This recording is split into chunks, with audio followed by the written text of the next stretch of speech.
Mary Poppins. This one, Look at that. the whole one. This one. Not a part of it. Come on.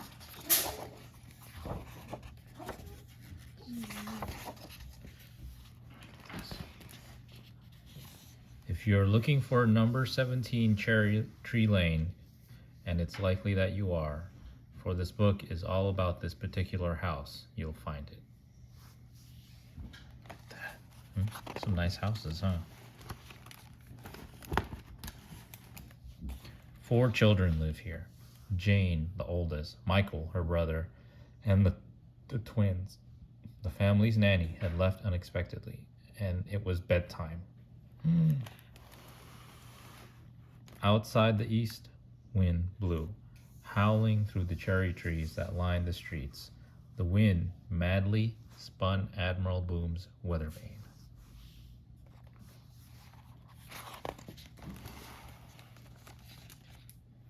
Michael joined his sister Jane at the window. The twins were howling as loud as the wind, and that was when they saw a strange shape flying towards them. It was a woman carrying an umbrella in one hand and a bag in the other. The wind seemed to fling her at the house, where she landed heavily against the front door, quieting even the twins. "I've never seen that before," said Michael. "You've never seen a lady with an umbrella with a bag flying in the wind?" No, that's Mary Poppins. Oh. I saw that before. Oh, you have seen that before. Okay. But the new baby, Hmm? you have it. Neither had their parents, for they promptly opened the door. At the top of the landing, the children watched as this curious visitor flew up the banister. Jane and Michael slid down the banister all the time, much to their parents' dismay. But never up.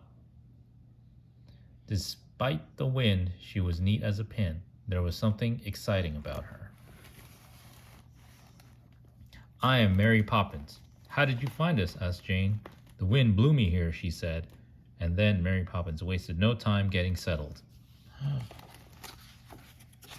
Crazy lady, she went up the stairs on her butt.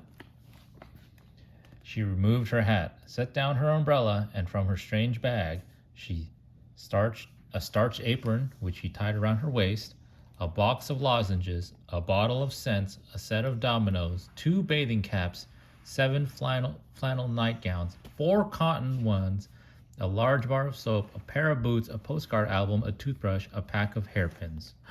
How did she get that all from her bag? No, he's magic. Oh, He's now magic. she's magic. "Now spit spot to bed," she said. And before they knew it, Jane and Michael and even the twins were put in their pajamas, bathed, brushed, and read to, much to their parents and their delight. "Mary Poppins, you'll never leave us, will you?" asked Michael. "I'll stay till the wind changes," she said.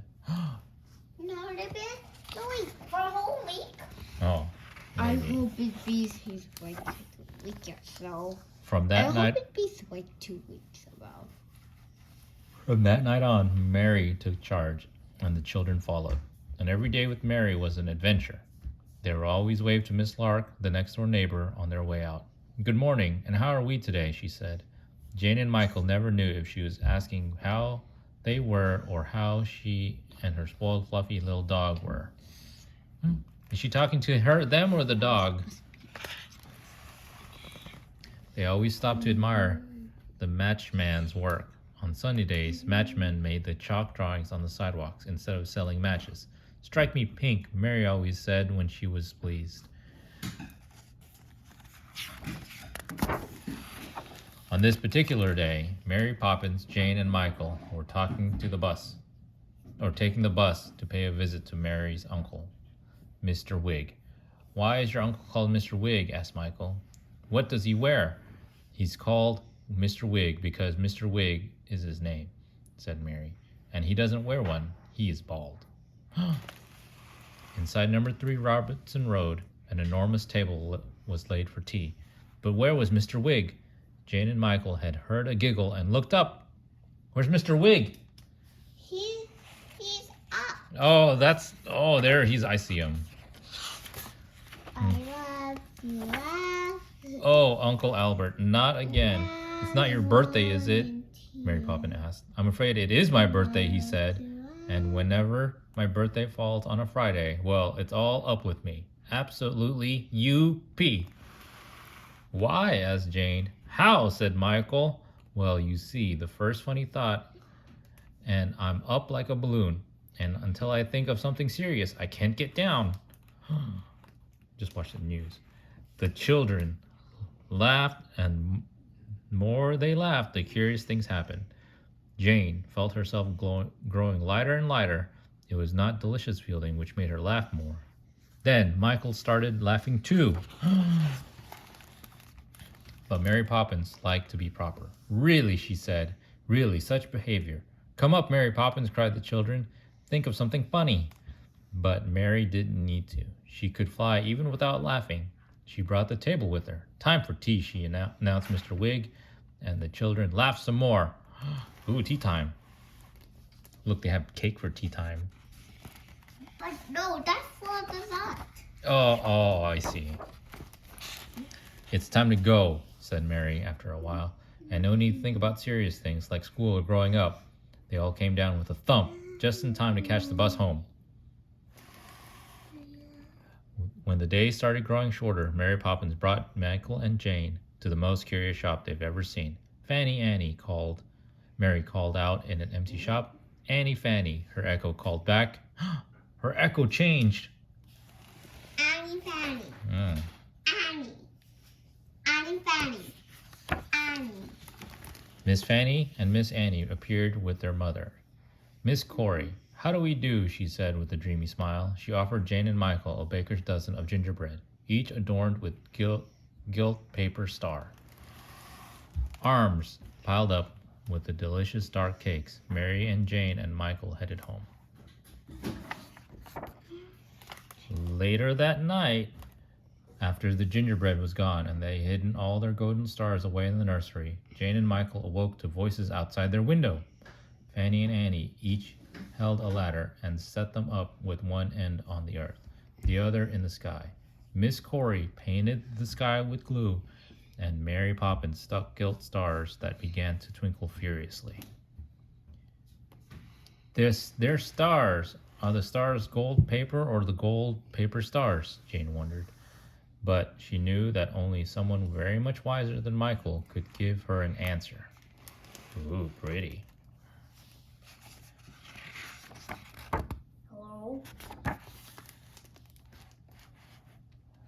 Another bedtime on a cold winter night. Michael was thinking about elephants. I wonder what happens in the zoo at night. Spit spot to bed you go, said Mary Poppins. She knows everything, but she never tells, Jane whispered.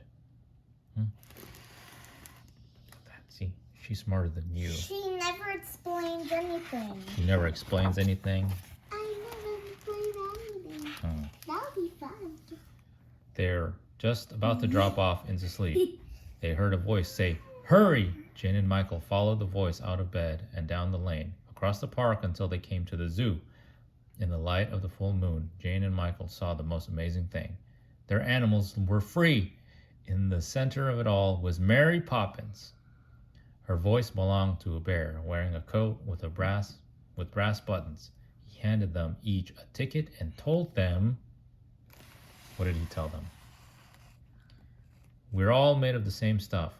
Bird and beast, star and stone. We are all one.